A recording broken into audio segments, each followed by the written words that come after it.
Good morning, ladies and gentlemen. I want to respond as what the Japanese government stated that eating milk is immoral. It's not count as immoral because those animals, those cows, chickens, fish, and others, they were raised to be part of our ingredients for our daily life, for our food itself.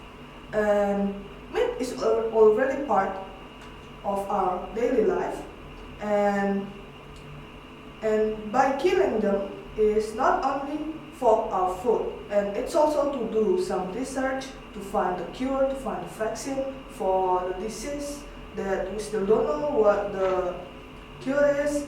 And let's take an example of how those animals contribute in the health association to find the cure.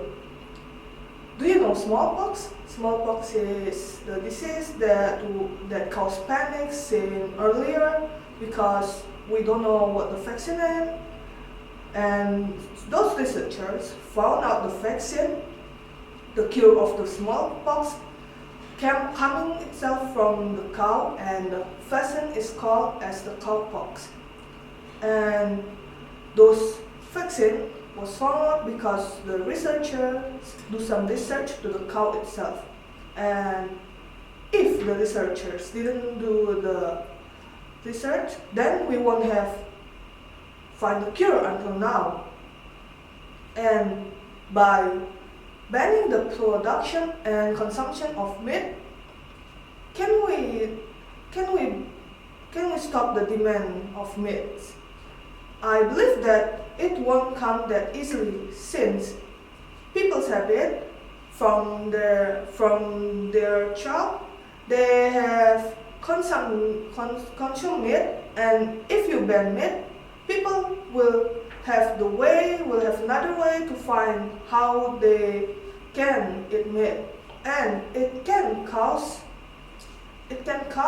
the people to find another meat, and especially the meat of the animal that is almost extinct. And that's why this banning meat program won't be effective for our people. And for the overconsumption of the meat, ladies and gentlemen, I want to state that in Indonesia, our meat consumption is less than enough. We who are living in Southeast Asia don't have enough meat consumption. Even for some middle upper class people, they don't eat meat regularly, as we know, because our daily food is mostly consists of plant-based, like we know, soybean, tofu, and we can also find any plant-based food in our daily meal.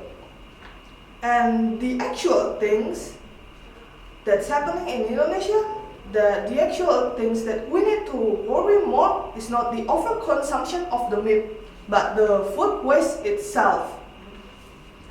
What we can see when people have something to celebrate, let's say for the example like wedding, the food that's distributed to the people that's coming is, for the guests coming, is a buffet, right? The buffet is which mostly used for any kind of occasion, and this buffet is what mostly lead to the food waste.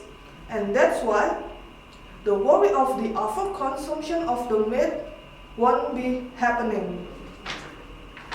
And exchanging meats to plant-based food is enough for us. And yes, I think that's enough for the normal people itself, because we don't need to do heavy works like running, working. We only need the energy to make our brain works. But what about the athletes? What about them when they did this vegan diet? Will this work on them?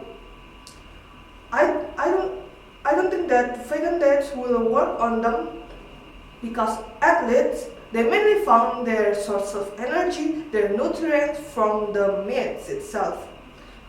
They won't find the essential nutrients like vitamin in plants.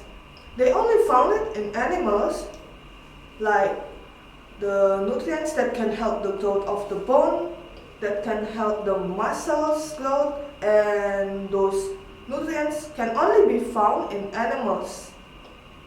And what about the heavy worker like the builders? We know they also need enough source of energy to do the heavy works. And those workers won't get enough source of energy just from eating plants.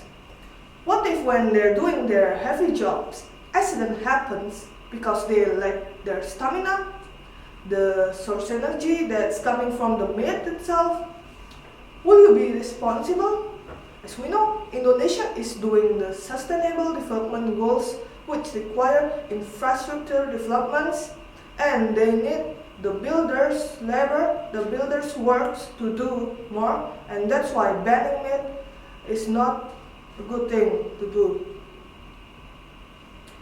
And even if we ban meat, those who are living in poverty, those who are already lacking foods, they won't get anything more just from the plants, and it will cause to the death of lots of people, cause of death with starvation. And even if there's an overproduced meat in Indonesia, we can give those meats to the people who need it the most. Like we can make a shelter to distribute those meats in the area that's high with the poor people, in the area where poverty is high, where they can get enough food, especially meat as their source of energy because of their limited accessibility. And that's why we believe that meat ban production and meat ban eating is not essential for us. Thank you.